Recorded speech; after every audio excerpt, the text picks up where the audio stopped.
তার ঠিকানা জান্নাতে হয়েছে। তো সেই নবী হাতি হাউসে কাউসারের পানি পান করতে বলে সেই নবীর খাঁটি উম্মত খাঁটি আশিক হতে বলে নবীর সুন্নতকে আঁকড়ে ধরতে বলে। নবীর সুন্নতের সাথে বেয়াদবি করলে, নবীর সুন্নত থেকে দূরে থাকলে, নবীর আদর্শের অনুসরণ না করলে কাউসার ওয়ালা নবী কিন্তু হাউসে কাউসারের পানি পরিচয় দিবে না, সুপারিশ করবে না। আল্লাহ তাআলা আমাদেরকে নবীর এমন আশিক এমন উম্মত হওয়ার তৌফিক দান করুন। ওয়াইসাল হাদিন নবীর আশিক যারা, তারা কিন্তু নবী যেমন নানান রকমের খেদমত করেছে, বর্তমান সময়ে নবীর আশিকি জাকিরিন মুহিব্বিন যারা, তারাও কিন্তু নবীর সুন্নাহ অনুসরণ করে খেদমত করেন। দেখেন দেশের উলামায়ে কেরাম, সাধারণ মানুষ বর্ণাঢ্যদের জন্য কি পরিমাণ খেদমত করতেছে।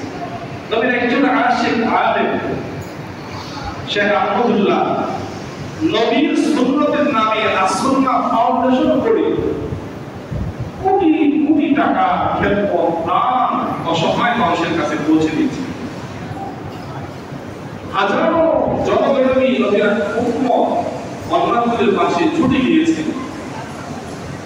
এই সময় আমি বলব নবীর আশিক নামে আমাদের কিছু ভাই বন্ধুরা এমন কিছু কার্যক্রমে আমরা লিপ্ত হই। 12ই রবিউল আউয়াল কেন্দ্রিক, নবীর জশ্নে জুলুস এবং মিলাদুন নবী কেন্দ্রিক, যেগুলো দ্বারা নবীজির কোনো ফায়দা হয় না, সওয়াব হয় না, যেগুলো বিদআত হয়।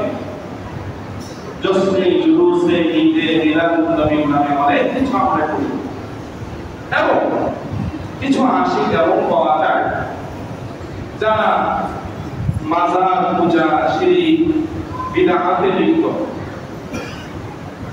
তাদেরকে প্রতিহত করার জন্য আবার আমরা এক শ্রেণীর অতি আবেগী, উৎসাহী, উদ্যোগী মানুষ মাজার, দরগা ভাগাভাগি শুরু করেছি। এখানে একটা বিষয় সুস্পষ্ট বোঝা দরকার। এদেশে যে সকল মাজার রয়েছে এর অধিকাংশই ওলি আউলিয়া, বুজুর্গ আলী শাহজালাল রহমাতুল্লাহ আলাইহি নবীর একজন খাঁটি আশিক ছিলেন, আল্লাহ ওয়ালা বুজুর্গ ছিলেন। শাহ পরান আল্লাহর খাঁটি বান্দা বুজুর্গ ছিলেন। শাহ মাকদুম বাইজিদ ইসলামী ওনারা আল্লাহ ওয়ালা বুজুর্গ ছিলেন। ওনাদের মাজার কত বড়, যেখানে ওনারা শাহী জিয়ারত করা যায়, তাদের জন্য দোয়া করা যায়। কিন্তু সেখানে দেখা যায় মানুষ মাজারের মধ্যে টাকা দিচ্ছে, কবরের চারপাশে টাকা দিতেছে, বক্স আছে, হাজার লক্ষ লক্ষ টাকা জমা হচ্ছে, গরু ছাগল মানত করতেছি, মাজারের নামে দিচ্ছি। আমি জানতে চাই মাজারে যেখানে কবর, এই কবরের চারপাশে টাকা ফেললে টাকাটা যাবে কোথায়? কবরের ভিতরে যাবে। মাজারের নামে গরু ছাগল মানত করলে জায়েজ, মানত হবে একমাত্র কার নামে? আল্লাহর নামে। তো আপনি গরু ছাগল যদি এতিমখানায় দেন, লিল্লাহ হোর্ডিংয়ে দেন, বা ওনাদের সওয়াবের জন্য, মাজারে যারা ঘুমিয়ে আছে তাদের কবরে সওয়াব হিসাবের জন্য, গরিব অসহায় মানুষকে আল্লাহর নামে জবাই করে সওয়াব হিসাবের জন্য খাওয়ান। তো মাজারে গরুর টাকা দেওয়ার পরে টাকাও মাজার বানাতে করে যায় না, গরু ছাগলও যায় না, বরং সেখানে যারা সিন্ডিকেটে থাকে তারা গরু ভাগা করে ভুল করে ওনাদের নামে মসজিদে দেয়, ওনাদের নামে বাংলাদেশে দেয়, ওনাদের নামে গরিব দুঃখী অসহায়কে খাওয়া।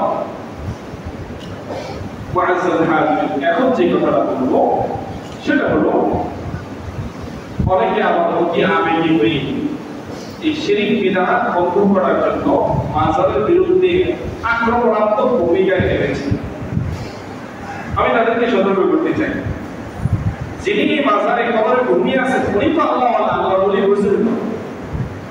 ওনার কবরের এখানে যে দাঙ্গা হাঙ্গামা করা, আক্রমণ করা, ভাঙা,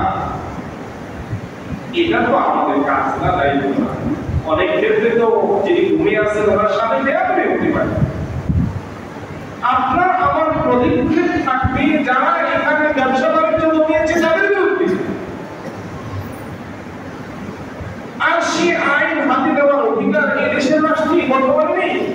ইসলামী হুকুমত প্রতিষ্ঠা ছাড়া, ইসলামী শাসন ব্যবস্থা প্রতিষ্ঠা ছাড়া আপনাকে আমাকে তাদের বিরুদ্ধে কলম ধরতে হবে, তাদের বিরুদ্ধে আইনানুগ ব্যবস্থা নিতে হবে, তাদের বিরুদ্ধে নিয়ম মাফিক রাষ্ট্রীয় আইন অনুযায়ী যেগুলো করার সেগুলো করতে হবে।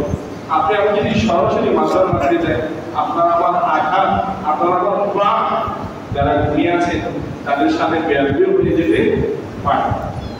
এজন্য সবাই অনুরোধ করব, জোশ के साथ घूस भी रखना चाहिए, जोशेर साथे घूसও রাখা চাই। আমি যদি একটা কাজ করলি আল্লাহ তাআলা সকল ওলিয়া আউলিয়া কিরামের মাজারকে দূরে দূরান্তে ঘুষ পাইবে। আমি তাদের ফয়জাত থেকে আল্লাহ তাআলা আমাদেরকে বারাকা হাসিল করার তৌফিক দান করুন। তাদের নামে বদনামি, ফাতরামি, আক্রমণ থেকে আল্লাহ তাআলা এই জাতিকে হেফাজত করুন। যারা বদনামি, ফাতরামি, ধোঁকাবাজি করে মাটিতে ট্যাক্সি আর পাতিল বসিয়ে হাজার লক্ষ টাকা জমা করে কোন জীবিত করছে, আল্লাহ তাদেরকে হেদায়েত দান। তাদের বিরুদ্ধে আমাদের সবাইকে আল্লাহ সচেতন থাকার তৌফিক দান। আমার আলাইনা ইল্লাল বালাগ, যারা আমরা সুন্নাত